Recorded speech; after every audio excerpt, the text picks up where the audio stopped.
வெங்காயத்துலேருந்து வெங்காய பவுடர் எப்படி ரெடி பண்ணுறது அப்படின்றத இந்த வீடியோவில் பார்க்கலாம்.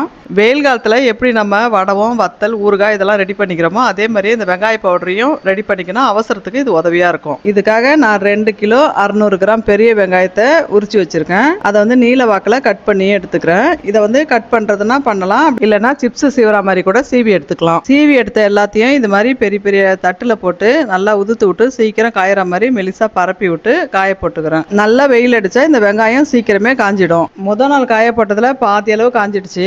2ஆம் நாள் காய போட்டதில் மேக்ஸிமம் நல்லாவே காஞ்சிடுச்சு.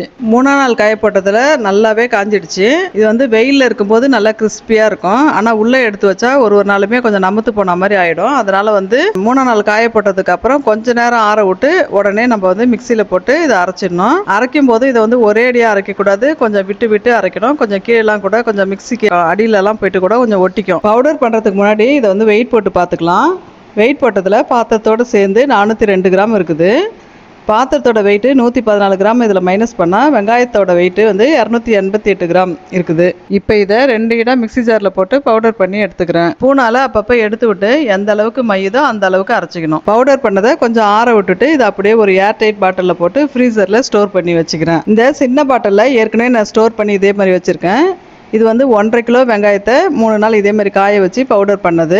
இதிலிருந்து 166 கிராம் பவுடர் கிடச்சிருக்கு. கூட்டி கழிச்சு பார்த்ததுல 1.5 கிலோவுக்கு 166 கிராமும் 600க்கு 287 கிராம் வெங்காய பவுடரும் எனக்கு கிடச்சிச்சு. குத்து மதிப்பாக சொல்லணும்னா 1.5 கிலோ 1500 கிராமுக்கு 150 கிராமும் அதுக்கு கூட ஒரு 16 கிராம் வெங்காய பவுடரும் எனக்கு சேர்த்து கிடச்சிருக்கு. அதே மாதிரி 600 வெங்காயத்துக்கு 260 கிராம் அப்படின்றது கூட 27 கிராம் பவுடரு சேர்த்து கிடச்சிருக்கு. சரியாக சொல்லணும்னு சொன்னால் 1 கிலோ வெங்காயத்துக்கு 110லேருந்து 120 கிராம் அளவுக்கு வெங்காய பவுடர் கிடைக்கும். மழை நாள்லலாம் வெங்காயத்தோட விலை ரொம்ப ஜாஸ்தியாக விற்கும். அந்த மாதிரி நேரத்தெல்லாம் நம்ம இந்த மாதிரி வெங்காயத்தை பவுடர் பண்ணி வச்சுக்கினா 100 கிராம் வெங்காயம் போடுற இடத்துல 1 ஸ்பூன் போட்டாவே போதும். இந்த பொரியலுக்குலாம் வெங்காயம் வாங்காமல் இருக்க போகிறதுல கொஞ்சமாக வாங்கிக்கலாம். அந்த நேரத்தில் வந்து இந்த வெங்காய பவுடரை யூஸ் பண்ணிக்கலாம். 1 ஸ்பூன் போட்டாவே 100 கிராம் வெங்காயத்தை போடுற அளவுக்கு வாசனை இருக்கும். நல்லா சூப்பராகவும் இருக்கும், டேஸ்ட்டாகவும் இருக்கும். இந்த பவுடரை நான் உருளைக்கிழங்கு பொரியலில் ட்ரை பண்ணி பார்த்தேன். உருளைக்கிழங்கு வழக்கம் போல் வேக வச்சு எப்பவும் பொரிக்கிற மாதிரி கடுகு உளுத்தம் பருப்பு போட்டுட்டு கிழங்கையும் போட்டு மிளகாத்தூளும் தேவைக்கு உப்பும் சேர்த்து நல்லா செவக்க விட்டு அடுப்புலேருந்து இறக்கிறதுக்கு 2 நிமிஷத்துக்கு முன்னாடி இந்த பவுடரை போட்டு நல்லா 2 கிண்டி விட்டு எடுத்தேன். டேஸ்ட் சூப்பராக இருந்துச்சு. நீங்களும் இது மாதிரி செஞ்சு பார்த்து டேஸ்ட் உங்களுக்கு பிடிச்சிருக்கான்னு சொல்லிட்டு கமெண்ட்ஸில் சொல்லுங்கள். வீடியோ பிடிச்சிருந்தா சப்ஸ்கிரைப் பண்ணுங்கள். இயற்கையை நேசிப்போம்.